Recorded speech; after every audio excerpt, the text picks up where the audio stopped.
inmensa que es y será el movimiento bolivariano, aliado en un gran frente nacional, donde se integren las diversas fuerzas sociales del país y del continente, por qué no decirlo así, vamos a tomar el poder y vamos a transformar este destino venezolano. El director de la CIA, George Tenet, confesó estar especialmente preocupado por nuestro país. Obviously, Venezuela is important because they're the third largest supplier of petroleum. I would say that Mr. Chavez, and the State Department may say this, probably doesn't have the interest of the United States. Cuando Hugo Chávez llega a la presidencia en 1999, se inicia un nuevo proceso político en Venezuela, la Revolución Bolivariana, que transitaría un camino de cambios profundos, comenzando por la propia Constitución. Juro delante de Dios, juro delante de la patria, juro delante de mi pueblo, que sobre esta moribunda Constitución haré cumplir, impulsaré las transformaciones democráticas necesarias para que la República Nueva tenga una carta magna adecuada a los nuevos tiempos. Lo juro, esto jamás de los jamases ha ocurrido antes en Venezuela. Aquí en Venezuela han redactado muchas constituciones, incluyendo la moribunda. Ninguna de esas constituciones, para ser aprobada, fue consultada con el país sobre el cual se va a aplicar la Constitución. La nueva Constitución, donde se fijarán las nuevas bases de la República de la Venezuela del siglo XXI, que estará comenzando muy pronto. El llamado a la Asamblea Nacional Constituyente para elaborar la nueva Constitución sacudió a los sectores dominantes y los ataques contra el gobierno bolivariano no se hicieron esperar.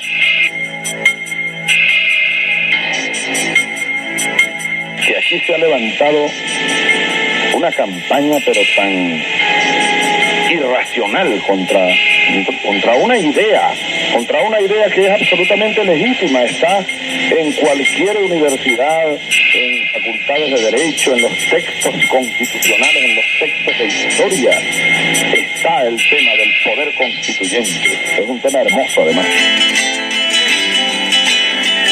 Con la nueva Constitución, aprobada por referéndum en diciembre de 1999, el proyecto bolivariano sembraba las bases legales para la transformación de la estructura de gobierno, abriendo las puertas a la participación de las mayorías.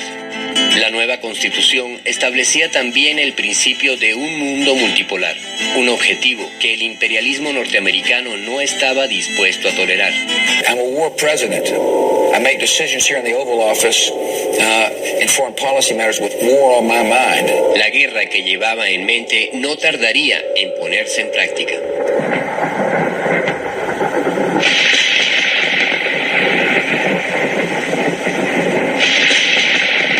En septiembre del año 2001, miles de personas morían bajo los escombros de las Torres Gemelas en pleno corazón de los Estados Unidos. A raíz de ese atentado criminal contra el pueblo estadounidense, el gobierno de George Bush despliega una carrera armamentista y de intervención sin precedentes. And the people who knock these buildings down will hear all of us soon.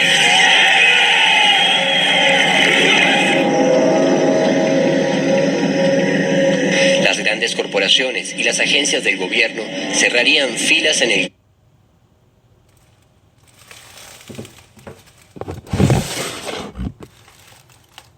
gran negocio de la guerra, amparados por el Acta Patriótica, una patente de corso para intervenir abiertamente en cualquier lugar del mundo utilizando como único pretexto la lucha contra el terrorismo. I hope the use of force will not become necessary. Yet confronting the threat is necessary, by whatever means that requires. En octubre de 2001, los ataques del imperio comenzarían sobre Afganistán. We must stop the terror. I call upon all nations to do everything they can to stop these terrorist killers. 18 meses más tarde, le tocaría el turno a Irak.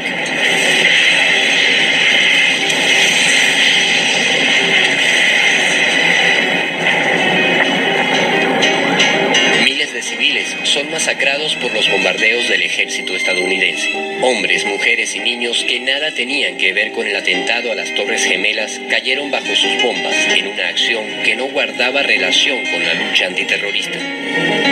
Una de las primeras voces que se levantó por la irracional embestida contra el pueblo afgano surgió desde Venezuela. Que se busquen soluciones al problema del terrorismo, sí, que se busque a los terroristas, pero así no. Así no. Miren estos niños estaban vivos ayer, estos niños estaban comiendo con su padre y les cayó una bomba de las que están lanzando sobre Afganistán. Esto no puede ser.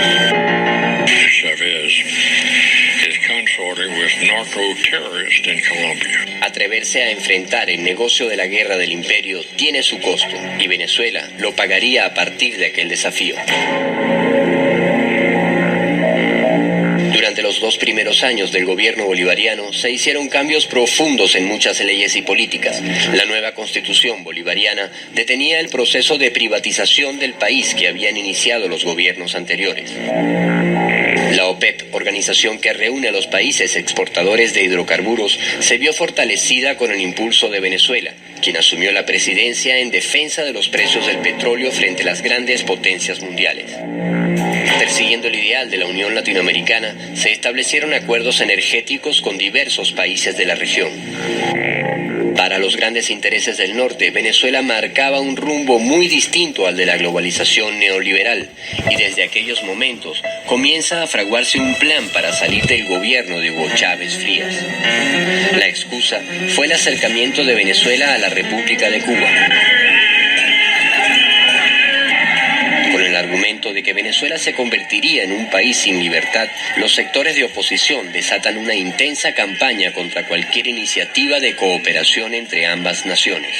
¡Cubanos de mierda! ¡Vendidos desde patria! ¡Vende patria! No hay petróleo si hay petróleo para Fidel.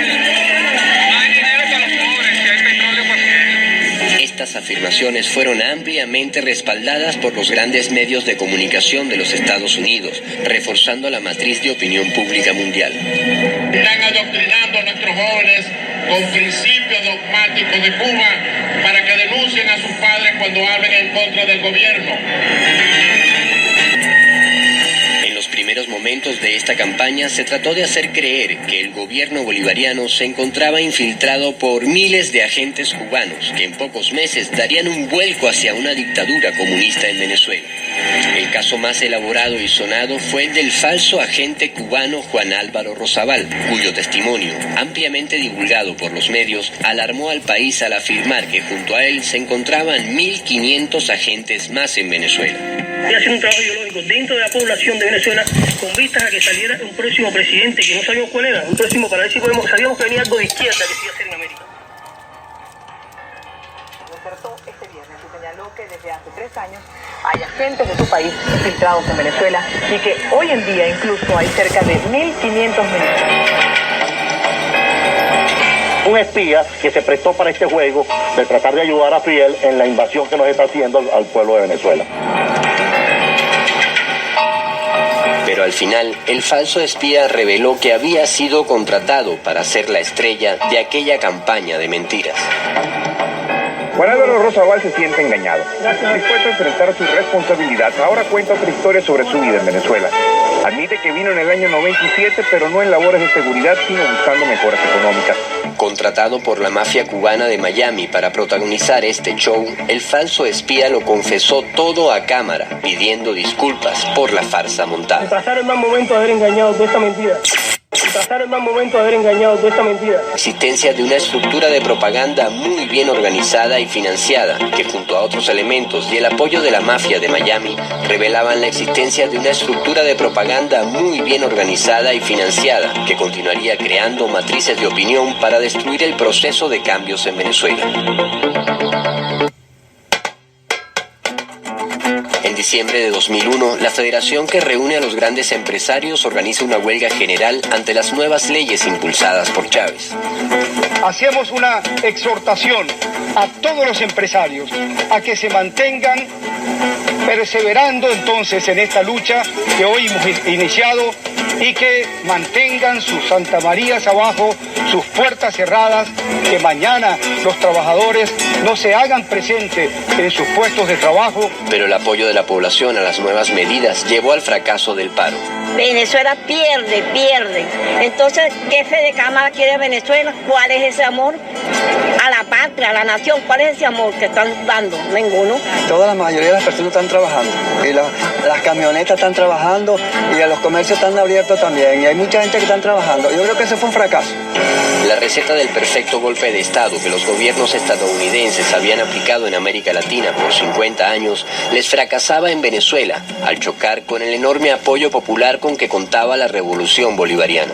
El pueblo venezolano veía en las leyes de tierras, la ley de pesca y otras 47 nuevas leyes la materialización de una distribución más equitativa de la riqueza. Porque esa ley de tierra es para el pobre, no para los ricos, porque los ricos quieren para los bolsillos de ellos. Porque Chávez les ha dicho la verdad, ¿ve? Pues anteriormente la gente no decía nada porque todo el tiempo era mentira. Yo les prometo, les digo, pero como nadie cumplió, pero como ahora le dice la verdad, el que coma y que se pique, como él dice, eso es lo que yo digo. Yo 100% lo apoyo a Chávez.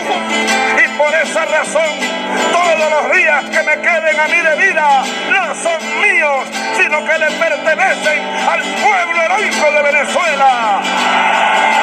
Yo viviré todo lo que me quede de vida para entregarme por entero a la revolución bolivariana, a la construcción del socialismo venezolano del siglo XXI. Ante el fracaso del paro del 2001, el gobierno estadounidense destinó grandes cantidades de dinero a financiar a los grupos y personajes que le servirían como agentes de desestabilización. Con el financiamiento encubierto y el apoyo de la embajada estadounidense, se impulsaron operadores políticos y acciones preparatorias para el derrocamiento del presidente Chávez en abril de 2002. Evidencia de ellos son los documentos secretos de la CIA elaborados desde Caracas y desclasificados tiempo más tarde. Este es uno de esos informes secretos donde se da cuenta de la labor de inteligencia realizada por un agente, sondeando las inclinaciones de los alcaldes del país en busca de potenciales aliados para el golpe de Estado que se venía fraguando. Este informe confidencial fue enviado a las oficinas de la CIA en Washington, a la Dirección de Inteligencia del Pentágono y al Consejo Nacional de Seguridad. En él se describe en detalle información recolectada a comienzos de abril de 2002 sobre el alcalde bolivariano Freddy Bernal, fiel al gobierno de Chávez. El agente encargado de recolectar la información incluyó una ficha biográfica del alcalde venezolano con datos personales. Tener los detalles de los seguidores del presidente Chávez era una información muy útil para la persecución que sobre ellos se desataría semanas más tarde. La mayor parte del contenido del informe fue tachado por la CIA antes de ser desclasificado, pero olvidaron un detalle, el nombre del agente que resultó ser ni más ni menos el flamante embajador de los Estados Unidos, Mr. Charles Shapiro.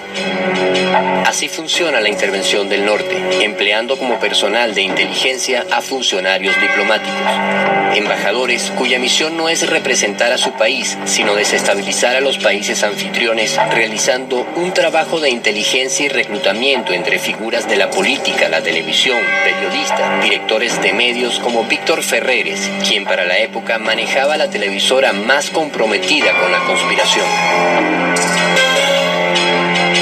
Un golpe de Estado venía en camino.